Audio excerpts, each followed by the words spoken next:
where I see things going from that point of view is really bringing together and having a better understanding of animal comfort, productivity, bringing those things together, and realizing that when we have an animal that is less impacted by environmental scenarios, by different disruptions, doesn't matter what the disruption is, but we utilize the comfort, behavior, productivity, health, that they all interact with each other. And I think we're right on the verge of understanding way more about that and using that to our advantage, using it to the animal's advantage to reduce risk, increase health, increase performance, increase cattle comfort on a daily basis, which we're trying to produce that high quality protein, that high quality superior eatability protein, and every day matters. And if we're trying to let that animal do reach its genetic capabilities, every day matters on our point of view as animal caretakers. Is every day matters, and if we can minimize any bumps in the road, we're going to end up with a better quality product at the end.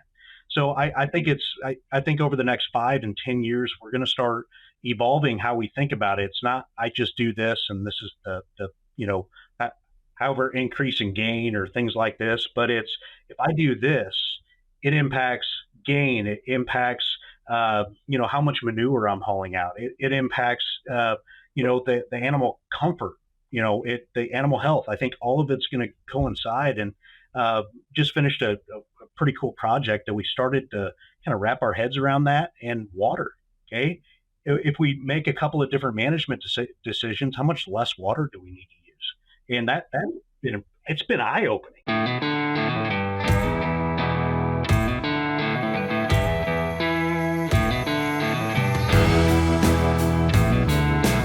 Welcome to the Beef Podcast. I am one of your hosts, Brandy Buzzard, and it's my pleasure to bring you the trending issues and topics with the best and brightest minds of the beef industry. Today, we are joined by a friend of mine, Dr. AJ Tarpoff. Dr. Tarpoff is an associate professor and beef extension veterinarian at Kansas State University, where he specializes in beef cattle production medicine. He earned his bachelor's, master's, and doctorate in veterinary medicine from Kansas State. After earning his DVM, he accepted an associate feedlot veterinarian position at the Alberta Beef Health Solutions in southern Alberta, Canada. His focus in practice was herd-based cattle production medicine, research field trials, hands-on feedlot employee training, disease surveillance and mitigation, and federal import-export duties. I want to dig into that a little bit later. In 2016, he returned to the state of Kansas to the Department of Animal Sciences and Industry at Kansas State University to serve as an assistant professor and beef extension veterinarian. Today, he works closely with producers, practicing veterinarians, and members of industry to bring relevant extension and education that improves cattle health and the productivity of the beef industry. Welcome to the show, AJ. I feel like I can hopefully call you that. So welcome to the show, and thank you for being here today. It's always a pleasure. Yeah, well, thank you for being here. We appreciate your time. We're going to keep you in your office for a little bit instead of having to be outside in the heat. It's still hot here in Kansas. So anyway, to start off with, I know you in real life, and I kind of know more about your background, but for our audience who don't know you that well, can you tell us a bit about, how you got involved in the beef industry and your career path so far? Besides, I know I touched on some things in your bio, but that's absolutely not all encompassing. So we'd just love to hear more about how you got where you're at.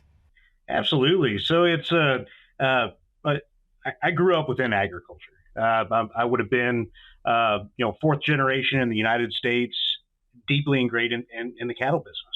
And I grew up running around with my dad buying cattle all through southern Illinois and Missouri, and I got to see the feedlots, cow calf backgrounds, farmer feeders. So I got to see and get just a wonderful amount of exposure to the cattle business and cattle operations throughout the Midwest. And I realized pretty quick that, wow, I could do this as a career, right? I really want to. And I always had a drive for science, really enjoyed sciences, learning. I mean, I soaked up anything and everything I could. And it's a funny story. My dad and I, as in our travels, we would ask around large animal veterinarians through kind of that region that if you wanted to be a veterinarian, where would you go? If you were just going to work on cattle, where would you go? And every single one of those large animal vets said Kansas State University. And, and that was a huge perk. I said, okay. And, I remember the conversation. Dad and he looked at me, he goes, well, what do you think? I said, I think I need to make a trip to Kansas. So we came out and, I was finishing high school, came out to visit K-State. I wanted to visit, I wanted to meet some people, visit animal science department. I came to the animal science department and right away I knew this is home. I just felt so comfortable, loved the people, loved the environment, loved the campus and the university. So it was a pretty easy decision to come to K-State to learn more, to really immerse myself in the cattle industry. And that really spread to other opportunities. I ended up in South Texas during it would have been my sophomore, junior year. I worked on the King Ranch in South Texas as a feedlot cowboy. So Oh, fabulous. I completely packed up and lived in a bunkhouse and legitimately worked as a cowboy, and I loved it, loved every minute of it. And I came back to finish my undergrad degree, and long and behold, I got into vet school. So I kind of went from background and understanding, immersion in the agriculture and really wanting to be ingrained and involved with the beef business, to being a feedlot cowboy and being out there doing it, to learning the education from animal science, and then had the opportunity to take it a step further and go to veterinary school. But I couldn't leave that alone. I couldn't leave well enough alone. And some of the mentors that I got tied into, well, I ended up doing a graduate degree at the same time. So Yeah, I noticed that you did those at exactly the same time. There was no staggering. there was no staggering. I didn't think through that completely, but looking back, that was a great idea. I was able to really maximize my exposure and the skill set that I needed to go further in the same amount of time, which was actually pretty cool. That the master's and the graduate degree that I got was very hands-on. I actually packed up and moved to Nebraska to do my graduate research at a big commercial feedlot, but I lived on the feedlot and I trained crews.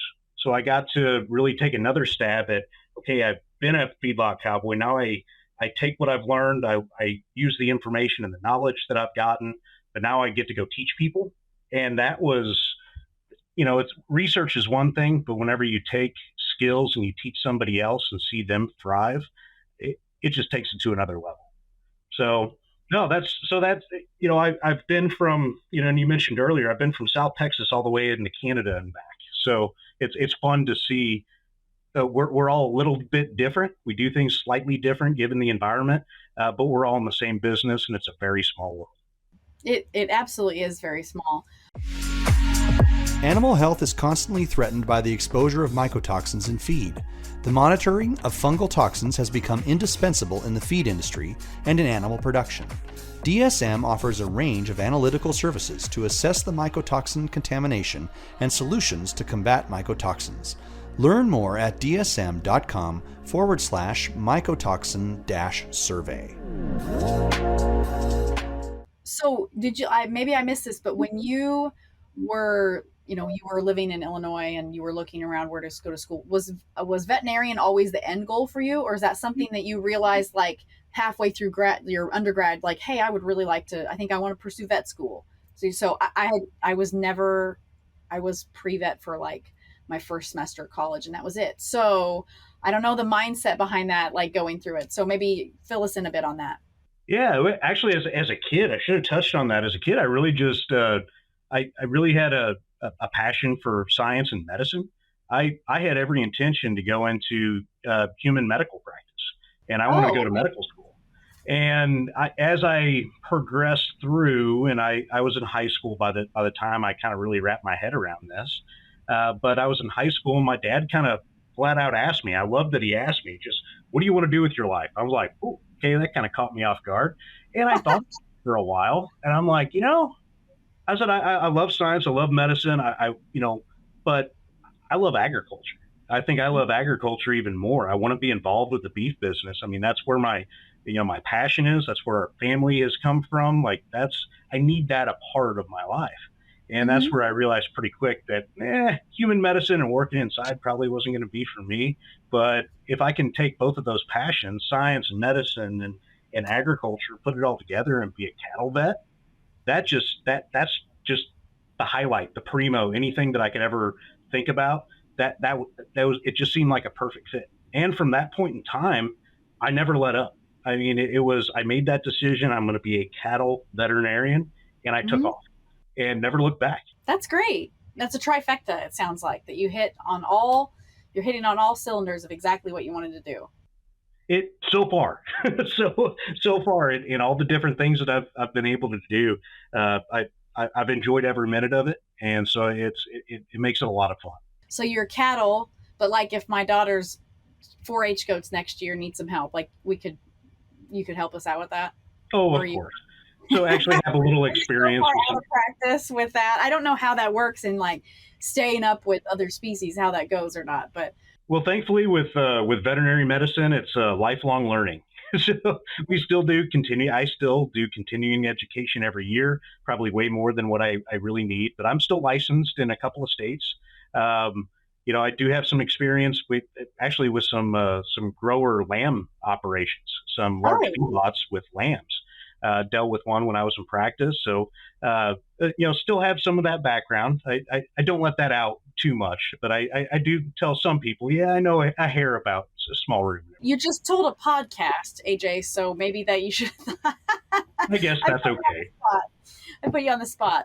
Well, I want to go back to the Canada. Like when you were in Canada, the bio I read said you worked on, training employees and feed yard health and things like that. But federal export and import duties, I am not aware of that. Maybe our audience is more well-versed in that than I am, but maybe can you tell me more about that?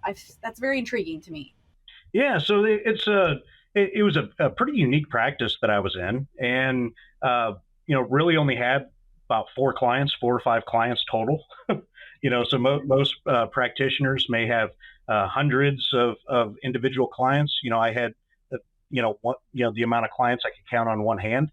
But they were high-end operators. We were a part of the, kind of the management team, very hands-on. Daily, I was at a lot of these different yards, working with the crews, working with just monitoring everything.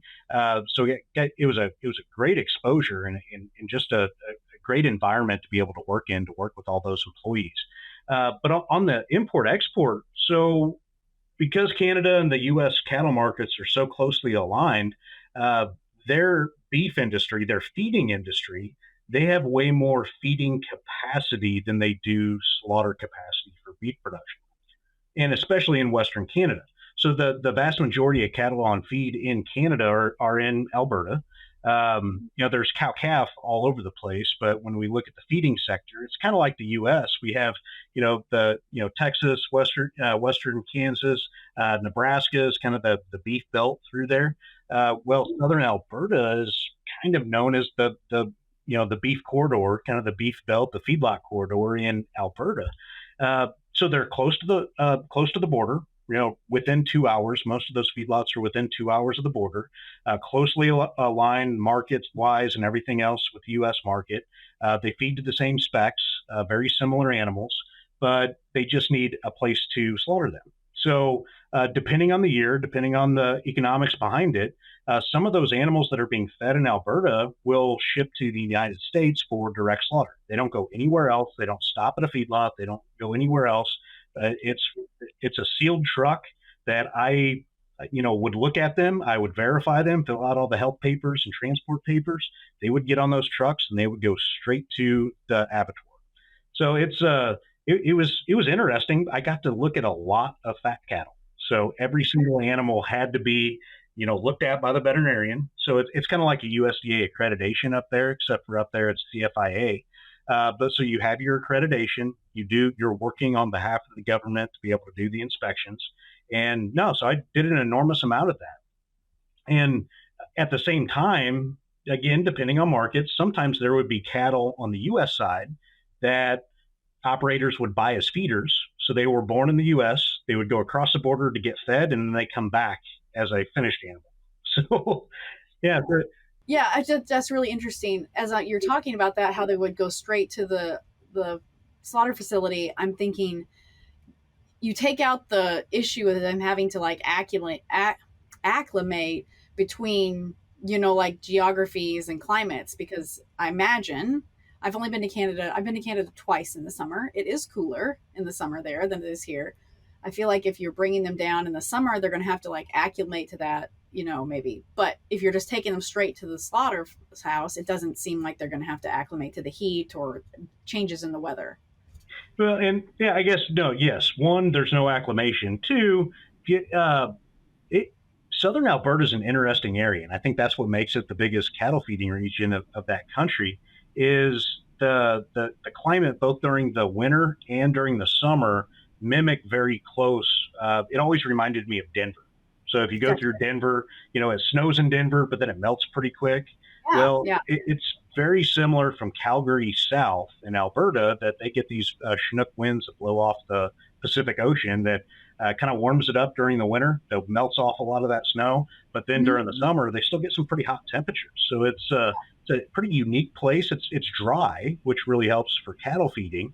But the climate is very similar. I always put it on kind of that same feel as kind of the Denver area and just east of Denver. Yeah, well, that's interesting. That's one of the places I've been to in Canada was Calgary for a conference or something. I don't know, seems like 30 years ago. It wasn't that long ago, but it feels like it. And I remember it not being like cold, but it wasn't, like triple degree heat like we have here. It was a welcome reprieve in late July from the heat that we have. So that's interesting. I appreciate you sharing that with us because, like I said, maybe some of our audience understood what that was in your bio, but I sure didn't. So but while we're on the subject of heat, because that's basically all we talk about from, June through August, it is, 2 weeks ago here in Kansas, we had like triple degree heat. That wasn't the heat index, that was the actual temperature, which I kind of believe like if it feels like 123, it actually is 123. But my husband disagrees with me on that. So I guess that's a point of contention. But when the actual temperature is 3 digits, like that's hard on people and all animals and such. And so I know that heat stress is something that you've worked a lot on in your past and research and your consulting and things like that. And so just for the focus of maybe here, we could talk about cow calf for the sake of this conversation, and maybe go to feed yard and stockers in a bit. And what are we supposed to do in when it's triple degree heat? What are we supposed to do for this? Oh yeah, and that's what the question everybody has is: what can we do? What's the most efficient thing to do? How do we best care for our animals? And that's that it's been a key focus of mine on kind of an environmental environmental stressors, both on the cold side and on the hot side. How do we make every day count whenever we're producing animals, when we're caring for our animals, looking after their well-being on it every single day, 365 days, a year, we're looking after their well-being. And when we can't control the weather, but how do we mitigate the impacts of weather on our animals? I think that's what we all should have some type of plan going forward for. So when things get extreme, when things get hot, yes, number one, having a plan. What do you do? I think the first plan for any operation is back to the basics, and that's kind of how I work through with operators. It's like, okay, what do these animals need most in that given time? I walk through and explain what's happening to the animal itself. The animal, as temperature rises, they have to dissipate heat, right? We get hot, and like I know last week when it was hot, and 2 weeks ago I was sweating through entire sets of clothes. Well, people, we sweat, we move, we drink more water, we get in the shade. It's not too far different from what cattle do. Is behaviorally they change. So we will see that change in our pasture cows, whether it's mama cows, whether it's stockers, you name it. We will see some of these behavioral changes. So instead of sweating, cattle are inherently pretty poor at sweating. They only sweat about 10% as much as what people do. So they can't wet themselves. And the whole idea with evaporative cooling and sweating is you wet the outside, a breeze comes by, pulls off and evaporates that water, and it pulls heat whenever it evaporates. So you cool yourself through convection. It doesn't help when the wind feels like feels like it came off the surface of the sun. A hot wind is not cooling anybody off. I just want to throw that out in the universe. So I think about that as the blast furnace, right? Yeah. It's the blast furnace of hot air blowing. Yeah, like when you open the oven and it like kind of blows up in your face, and that's what it feels like to me. And I'm not getting cool that way, but No. So in a perfect world, we have a cooling breeze that blows that heat off. But there are other things. Is the behavior. Cattle find areas that are more comfortable because if they just can't stand there, they increase their respiratory rate. They pant, just kind of like a dog. Whenever a dog gets hot, they'll start to pant. Well, that's kind of what cattle do to help blow off some of the heat. They use their lungs to blow off heat, but then they move. They try to find a place that's more comfortable. And when given an opportunity, it's fun to watch pasture cattle because they will find areas on the side of hills, not necessarily out of the sun, but they will find it where there's drafts of wind moving either up or down some of those hills that is more comfortable than other places. So they'll find that. Shade-seeking behavior is huge. I was in southeastern Colorado not long ago. I think it was last summer, and was driving along, and behind every single telephone pole was a line of cows. So I mean, this is section upon section of cattle, and they're all lined up next to telephone poles. But they were seeking the shade. Um, yeah, I mean, so shade is huge, and sometimes we just have to sit back and look at what are our animals asking for. Here in the Flint Hills, if there's low-lying areas, if there's some shade, if there's some water, they're going to want to go drink. They're going to want to go, some of them slop around in some of our ponds a little bit too much, in my opinion. But they seek out shade. They seek out comfortable areas where they're getting a better breeze. Well, yeah, I definitely see all those things. I didn't realize that they could find like a breeze on the side of a hill. So I'm going to start paying more attention on these. We are full into fall calving at our house, even though it's just, the 1st of September. But we go in the evenings after we get off work and stuff like that. And so I'm going to be looking for those places on hills where I can go like sit while we're driving around. My husband can go drive around. I'm going to sit on the side of the hill. But for us, you're talking about cow calf we were talking about that, but like for us, stockers, that's also grass cattle is a big part, and feed yards had like heat stress is a whole nother monster for feed yards. So on the stalker and grass cattle side, like for the audience who is listening to this and isn't watching the video, like I have hat hair and look really great today because I came straight from shipping our grass cattle to this interview. So, we were saddled and pulling out of the driveway about 6:30 this morning to get those stalkers gathered and get them on the truck before it got hot this morning. I mean, is there anything different than what you do with the cow with a cow calf herd that you would do with stalkers? Like, they have water. We're making sure they've got minerals so that they will drink more water. What is there anything else that we can do other than, making sure we're water, mineral, and then not working them in the hottest part of the day? Is there something that I'm missing here? Yeah, so you hit the key points, but I think fine tuning some of those pieces. So you mentioned water. Unfortunately, not all water is equivalent, right? If we have the one stagnant pond that's out there that our animals are trying to drink out of, there's a lot to how much water an animal needs on a daily basis. Temperature is one thing. Cycle, so are they a pregnant cow? Are they a lactating cow? Are they a stocker animal? What are they? It dictates on how heavy they are, what their water needs are, but also water quality and temperature can play a key role in how much they actually consume.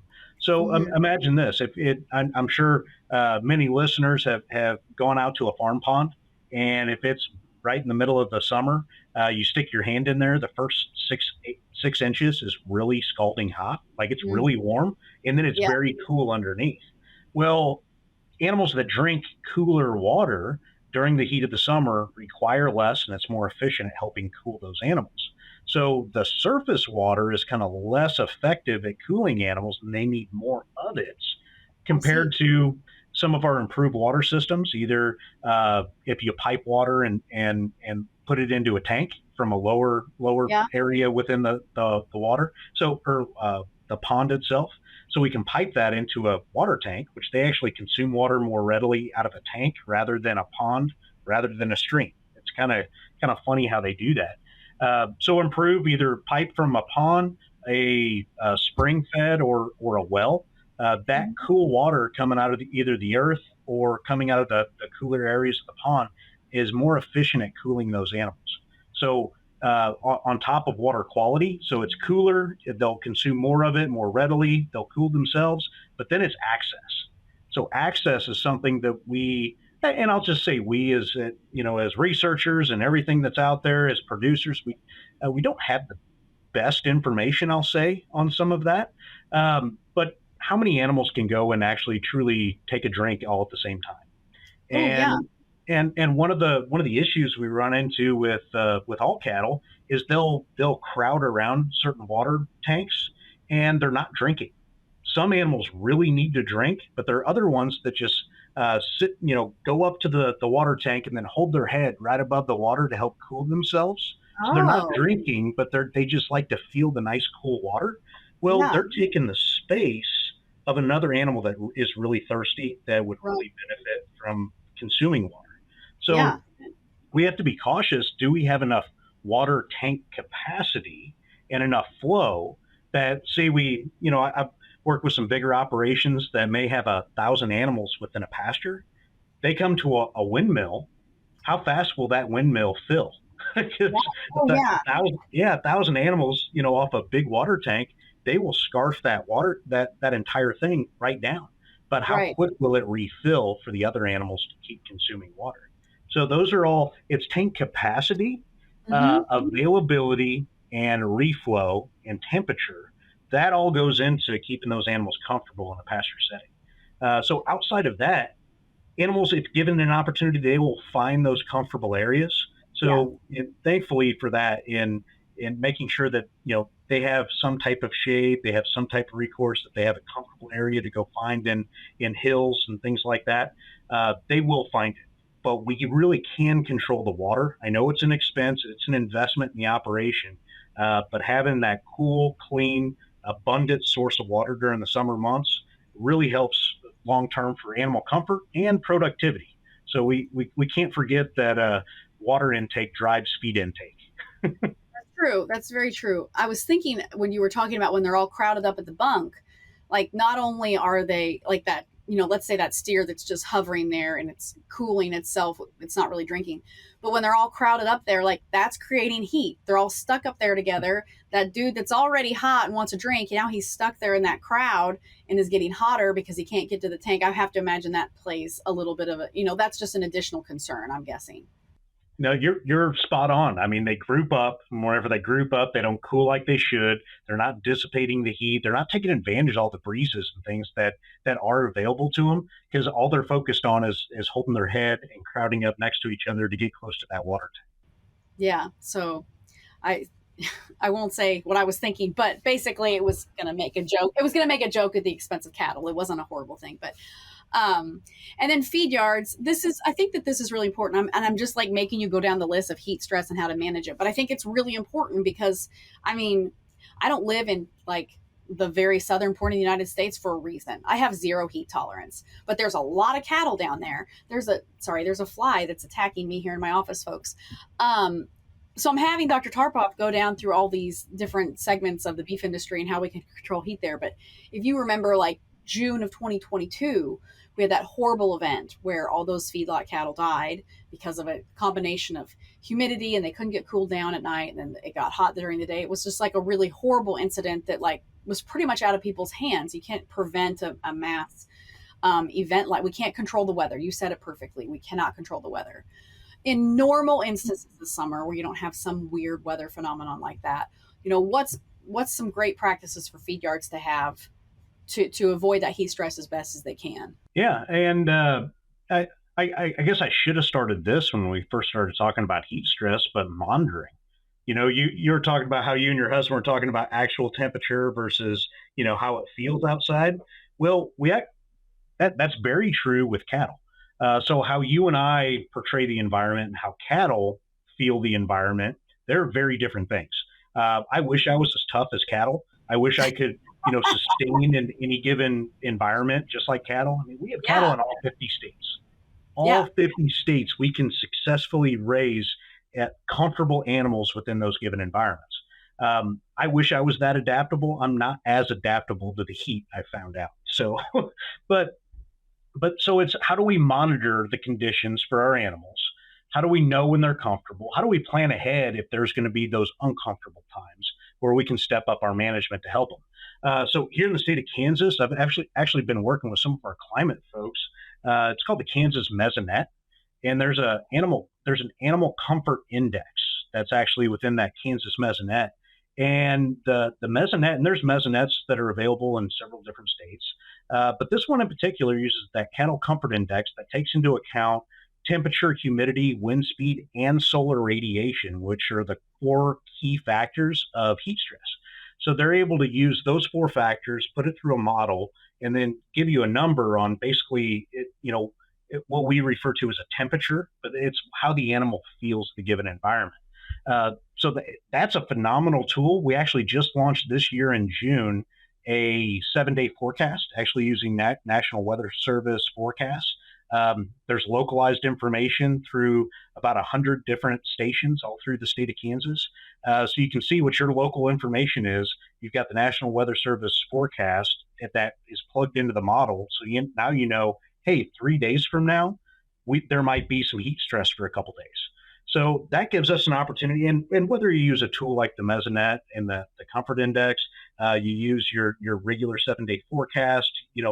Everybody has an app on their phone nowadays looking at the temperature and the forecast. I look at mine at least 5 times a day because I never know.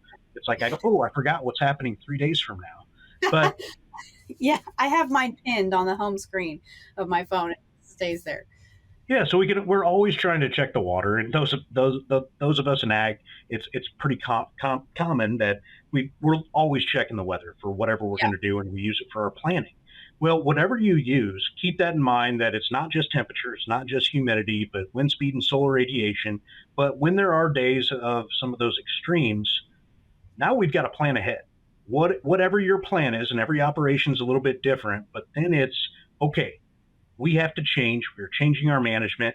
We need to flip the switch. All hands on deck. Let's make a change to make sure and ensure the comfort of those animals. So we try to get those implemented prior to the heat episode or prior to the heat event. And I say a heat episode or a heat event, it's usually 2 to 3 days of, kind of that uncomfortable temperature. Yeah. So we monitor, we try to flip that switch.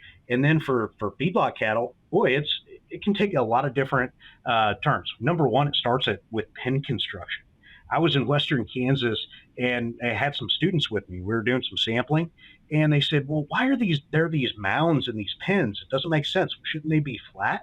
And I said, okay, are you hot right? We were down in the bottom of one of these gullies, and they go, is it hot here? And they go, yeah. I said, well, follow me up here. We went to the top of this mound, and there was this nice, wonderful breeze blowing right through, and all the cattle wanted to be up there. And I said, is it more comfortable up here? And their jaw just dropped. They're like, I can't believe there's this much difference within one pen. Well, the same thing, just like out in a pasture, there are more comfortable areas. We mound pens. We have good runoff, making sure that, so pen construction is key. That starts well before a heat event. Number 2 is water. Okay, water tank capacity, just like we were talking about in pasture animals. If you're concerned, obviously, if you have animals if you have near to finish cattle, okay, near to harvest animals, obviously they're big, they have a lot more surface area. Well, okay, can we split pens? Do you have access to where you can take one pen of animals and split them into 2?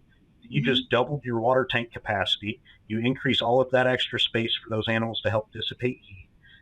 So those are simple things. 3, making the decision on labor. Like you talked about, you were going out saddled up at 6:30 to go gather cattle. Yeah. At the feedlot, there's a lot of animal movements that need to happen on a daily basis, whether it's processing, shipping, it's reimplanting. Go up and down the list. There's all these necessary tasks.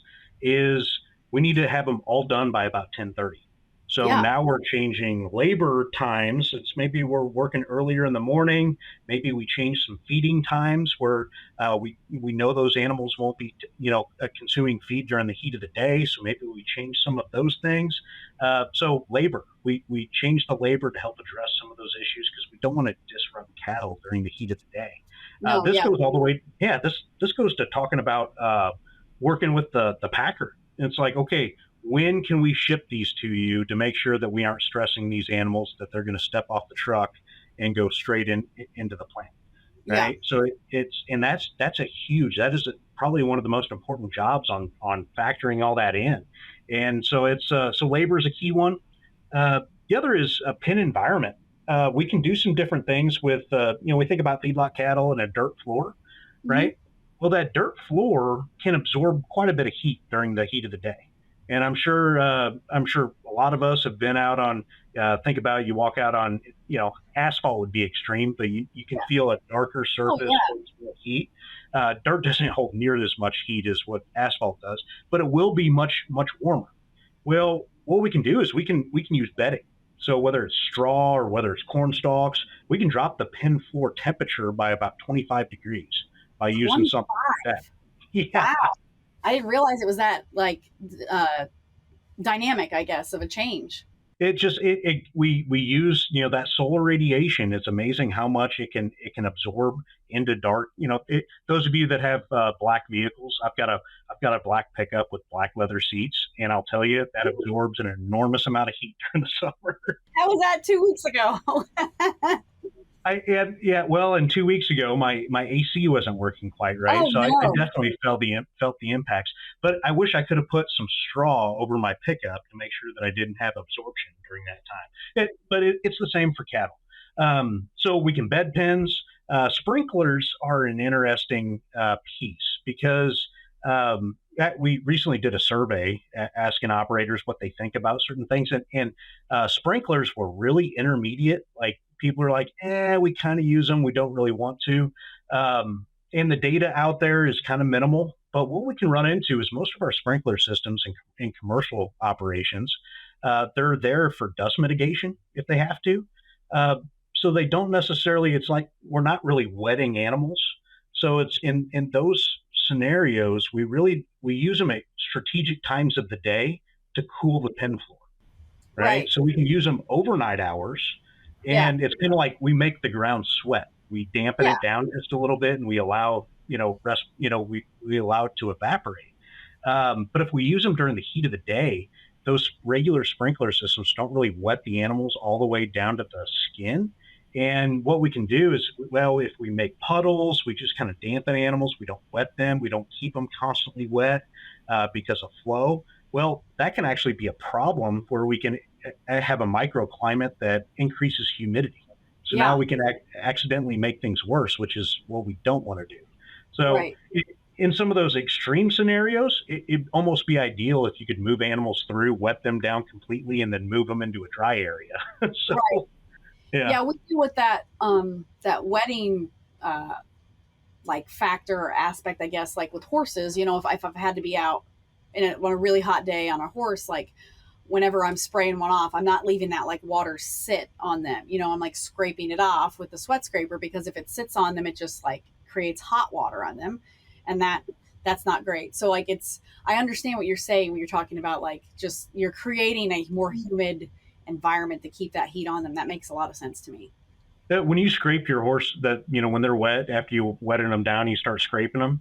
Have you ever felt the temperature of that water as you're scraping them off? It's not cold. It warms up. It's cold when it goes on, and it's real warm when it comes off. So I just think I don't want to get it's essentially I'm taking their hot bath water off of them when I scrape it off with a sweat scraper. And so I feel bad, but I know they need to cool down, and that helps. And so I just try to avoid riding in the middle of the day as much as I can. But sometimes if I'm in the slack of rodeo, I can't really control that it's the hottest part of the day. So, but this is not the rodeo podcast, so we won't delve into that. But that is, it's just really, I think that's important for people to hear that, maybe people who aren't involved in feed yard every day or don't have much experience, that sprays and misters aren't, a magic solution. And that's why they're not in every single feedlot everywhere.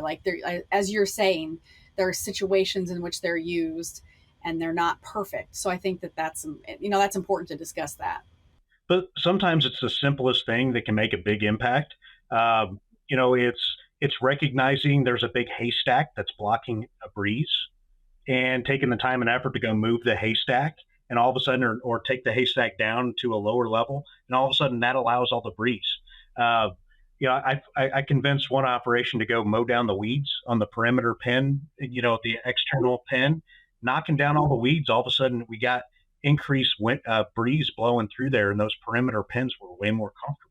So sometimes it's that those simple chores, the simple things that we just need to observe. We need to open our eyes. We need to keep in mind that, okay, well, those things do matter, and they can make a huge impact. Yeah, little things add up to like a big impact. That's a great point. So speaking on kind of like industry wide things and animal health and such, like where do you see kind of like the beef industry going in the next 5 to 10 years in terms of health management, well-being management, those kind of things? I know that your training isn't in like specifically in animal well-being and behavior, but I know that you have done a lot of work in that area, as evidenced by all the heat stress discussion. Where do you kind of see us going in that respect? Yeah, and where I see things going from that point of view is really bringing together and having a better understanding of animal comfort, productivity, bringing those things together, and realizing that when we have an animal that is less impacted by environmental scenarios, by different disruptions, doesn't matter what the disruption is, but we utilize the comfort, behavior, productivity, health, that they all interact with each other. And I think we're right on the verge of understanding way more about that and using that to our advantage, using it to the animal's advantage to reduce risk, increase health, increase performance, increase cattle comfort on a daily basis, which we're trying to produce that high quality protein, that high quality superior eatability protein, and every day matters. And if we're trying to let that animal do reach its genetic capabilities, every day matters on our point of view as animal caretakers. Is every day matters, and if we can minimize any bumps in the road, we're going to end up with a better quality product at the end. So I think over the next 5 and 10 years, we're going to start evolving how we think about it. It's not I just do this and this is the however increase in gain or things like this, but it's if I do this, it impacts gain, it impacts how much manure I'm hauling out, it impacts the animal comfort, the animal health. I think all of it's going to coincide, and just finished a pretty cool project that we started to kind of wrap our heads around that. And water, okay, if we make a couple of different management decisions, how much less water do we need to use? And it's been eye-opening. Yeah, that's a very good point. Yeah, that's really interesting. I mean, it's just things are so interconnected, right? There's no silos in animal health and management. Like everything, these are human. They're not humans. They're living beings, and everything is interconnected. So it's interesting that you said that, and it'll be fun isn't the right word, but just watching, where we're going to go, over the next decade it's really intriguing to me.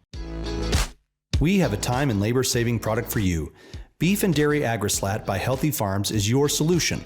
No more lugging jugs around the barn every month. With Beef and Dairy Agri-Slat, you simply drop the slat through the floor twice a year, and it works to break down solids, reduces crusting and forming. To learn more, visit myhealthyfarms.com.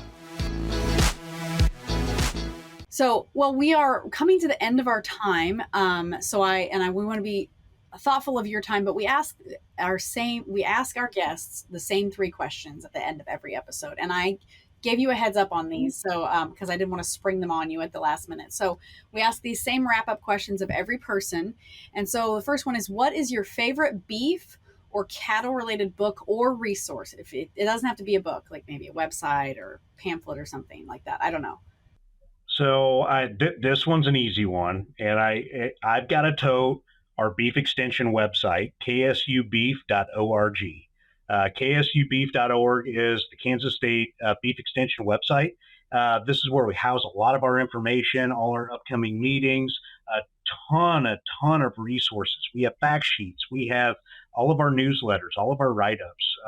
We have different links to a lot of other industry resources, beef quality assurance, you name it. But we've really tried to develop a one-stop shop. If you have questions, we have experts. We have our nutritionists on staff. We have a repro physiologist. We have a lot of experts they might be in your area. If you're in Kansas, doesn't matter if you're in Kansas or beyond. But if you have questions, this is what we do. We answer producer questions. So we want to make sure we are visible. We are available. We have our phone numbers, our emails. Everybody responds to email nowadays. So jump on KSU Beef, see what you can find. If you have questions, we've got people to help. What is that commercial? There's like it might be like Lowe's or something like that, but like, you've got questions, we've got answers. Yeah. So that's the maybe we need to right steal there. that slogan. I don't know. We might have to. It maybe isn't that great of a slogan, since I can't remember the company whose it is, but I do know that's you've got questions, we got answers. So that's if you're writing this down, it's ksu.beef.org. All right. So the next question is, what is a book not related to the beef industry that you are currently reading? So it's not actually a book. I have never been a big podcast person, but no offense to that. No offense to that. I just updated this is the second smartphone I've ever had. So I'm just getting into the realm of podcasts, but it's called, it does a lot of kind of historical, it's a podcast called Bear Grease, and it talks about mountain men and how they came across and settled the U.S. and all these historic, hunters and people that, bear hunters and stuff like that, some of the market hunters, all the way talking about the Mississippi River and how it has developed over millennia. And growing up just off the Mississippi, the last several episodes have been about that, but I've just gotten a kick out of it. So every time I drive somewhere, I'm listening to Bear Grease. Bear Grease. I have never heard of that one. That is really interesting. I will have to tell that to my husband. He's a big hunter and likes historical discussion. Perspective. Like that perspective. Yeah. There you go. So that's great. I will have to remember that one. Bear Grease. Okay. And so the last question is, think of a person that you look up to or admire, and tell us a trait that they have that has enabled them to be successful. So when I originally got this question, I started thinking about some of the mentors and some of the people that I truly, truly look up to. And they're a resource. And I think that the trait of being a resource means you're available, you teach, you're approachable. You have all of these traits that go together, that you're a resource of information, but you use that resource of information in a practical way to help people. And I look in my life, all my mentors, all the people I've looked up to for my entire life, they've been a resource for me, and I think they're a resource for others as well. And they're willing to help. They are knowledgeable. They are good. They are a resource to help. And I think that's what I've always strived to do, is try to be a resource to be able to help people. Because nobody cares how much you know until they find out how much you care. And I think as a resource you're doing that. You care. You're going out of your way to be able to help people. Yeah, that's fabulous. That's a great Benjamin Franklin quote right there. But that's great. And I agree. Like, I think about people who have helped me get to, where I'm at in my career, and they have a lot of that same stuff in common. Like, they're willing to answer my silly questions and provide advice. And I think that's great, because those are the people that, are there leading, but also want to help the next generation of leaders. So yeah, I think that's a really positive thing to end on after we've talked about this depressing heat stress this whole time. So, but that's great. Well, I hope that you all wrote those down.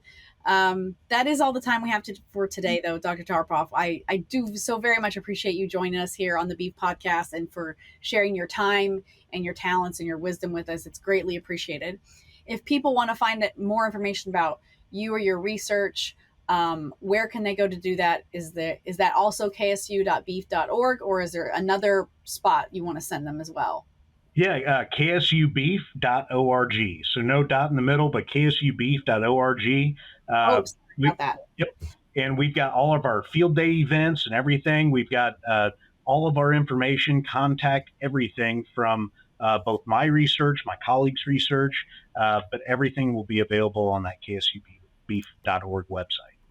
That's ksubeef.org, and we will make sure that is in the show notes for those of you who are watching, and hopefully that you didn't hear me put an extra dot in there. But ksubbeef.org. We'll make sure that's available. Thank you again, Dr. Tarpoff. It's been really great to catch up with you. I hadn't seen you in a couple years, so this is good to chat with you. So thank you for joining us. And to our audience, we hope that you will join us next week for the next episode of the Beef Podcast Show. Thank you.